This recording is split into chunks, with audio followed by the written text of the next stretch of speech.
What's up, everybody? Coming at you today with the video on why is it that we need faith to believe in God? Or rather, if God does exist, why wouldn't He just make everybody believe in Him? Why even need something like faith?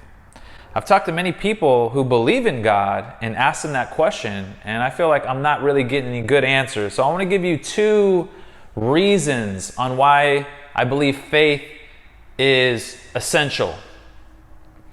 Now, if you don't believe in God, the conclusion that you'll reach is very simple. You'll say, well, God does not exist, so people have to have this concept, this idea of faith to justify a belief in something that doesn't actually exist.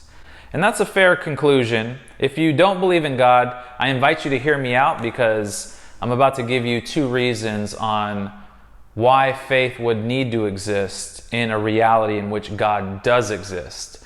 Now, if you do believe that God does exist, this is good for you to hear too, because there's actually people who have left the faith for this very reason. They look around, they say, man, why is it like that? Like, I know I'm on planet Earth.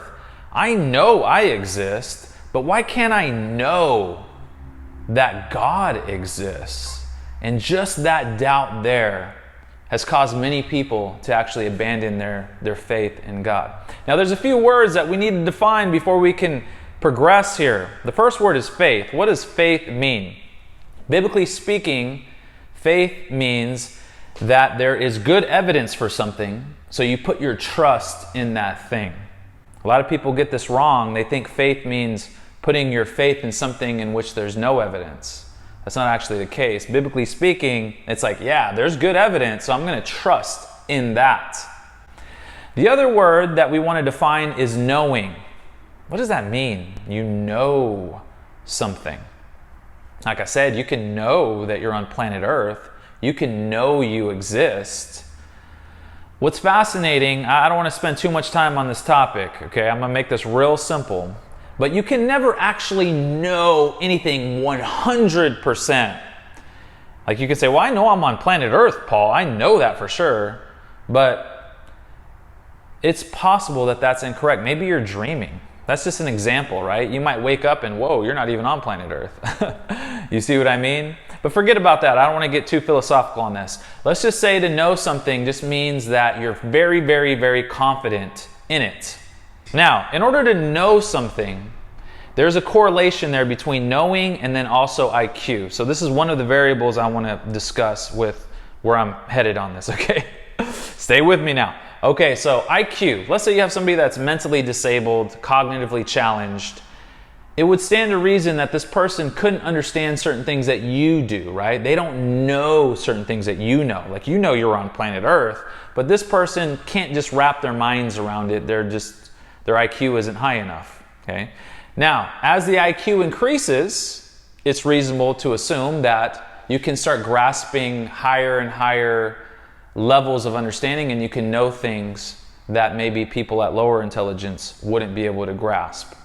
Now, here's a story that I want to give you. Let's say you have a man. The man has a 100 IQ, and he devotes his life to trying to know if God exists. And he spends all his time researching the arguments for and against God, and he finds himself at a crossroads, and he's not sure. He just happens to find a magic lamp, and he rubs the magic lamp, and pwah! Out comes a genie. Yo, what's up? I'll give you 3 wishes. So he says, thank you, genie. I've been really trying to figure out if God exists or not, and I just feel like it's too complicated. If I was smarter, I think I can get it. Make me the smartest person on earth. Give me a perfect IQ. So the genie grants him his wish, and all of a sudden he has a perfect IQ. I think that's something like 279, something like that. Smarter than anybody ever. I don't think anyone's ever had a perfect IQ test. So now he's smarter than everybody else on earth. He starts understanding concepts that he never understood before. Things are making sense. He's starting to see God in a different way. But at the same time, he's starting to understand challenges and opposition. So he's learning more and more and more about God, but he's also learning more and more and more of the objections to God. And he's looking at these two things and he's saying, man, these things are perfectly in alignment with himself. I'm still finding myself right at a crossroads. And he's frustrated. He rubs on that lamp again. Pwah! Out comes a genie. Yo, what's up? He says, genie, make me smarter. Give me, and he just blurts out a number. Give me a 1 trillion IQ. 1 trillion IQ doesn't even exist, but the genie knows what he wants. He just wants alien-like, supercomputer-like, massive intellect. So the genie, pow, gives him his super intellect, and his mind is open, and he can comprehend things that we can't even begin to imagine. And he devotes all his time and energy into knowing if God exists. Now, this is the question that I have for you.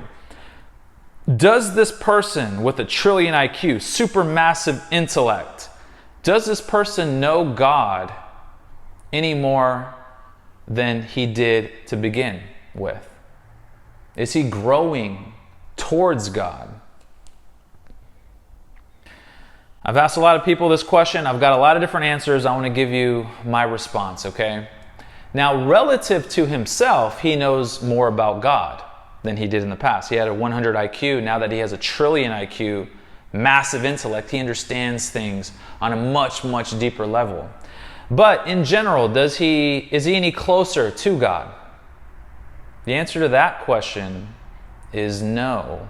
He is not any closer to God. And you might be wondering, what the heck, Paul? That doesn't make any sense. Think of it like this. The number 1, is that any closer to infinity than 1 trillion? 1 trillion, whoa, that's a huge number.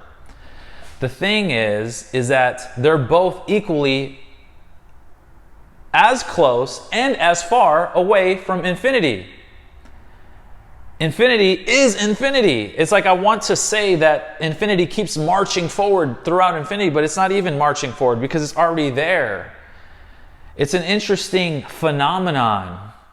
Now, when it comes to God, God is infinite.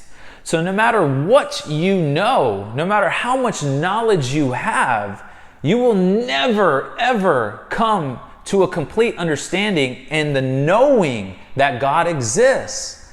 Thus, faith is built into the very fact that every experience would need to entail faith unless we were actually God himself. We would need to be God to know. We would actually need to be God to know anything. We would need to be God to know if this is planet Earth, because there are unseen variables. Okay? I don't want to get too convoluted with that. Maybe scratch what I just said, even though that's true. But just imagine how more complex it is given the nature of God. God is infinite. And I've talked to many people, and people say things like this. Well, it's just too complicated.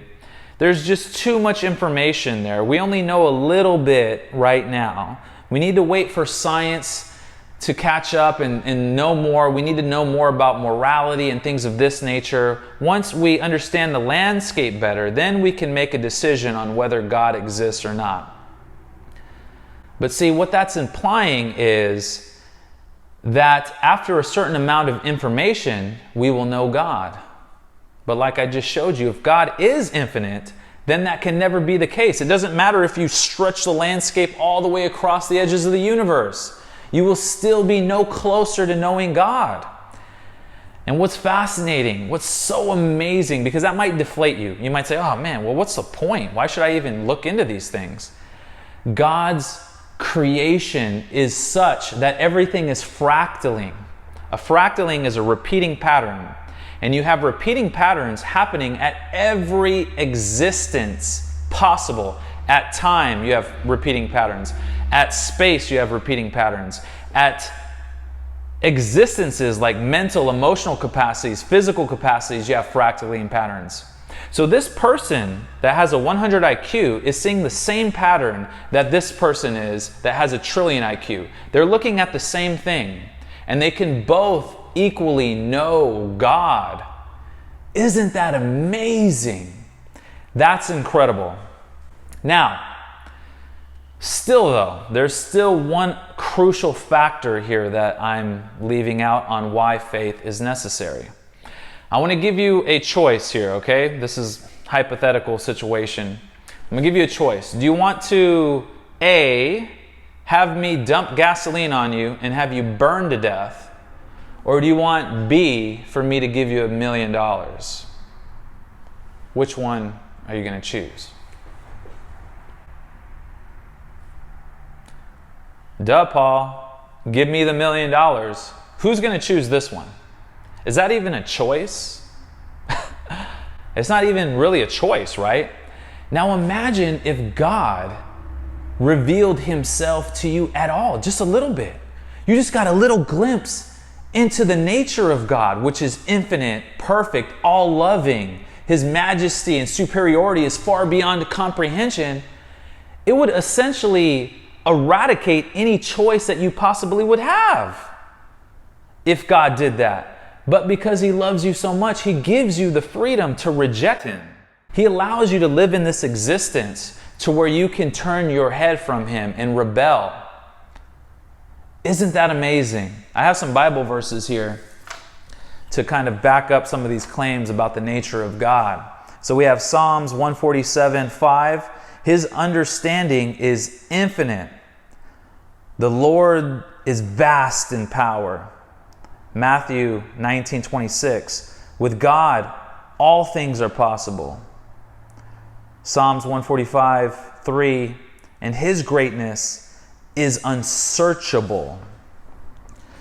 So the grandeur of God, his omnipresence, his omnipotence, is beyond the scope of limited beings like ourselves. So just by the very nature of what we are, would automatically mandate faith. In addition to, if God actually revealed himself at all anymore, you'd have no choice but to worship him. But he allows you to turn his back or your back on him.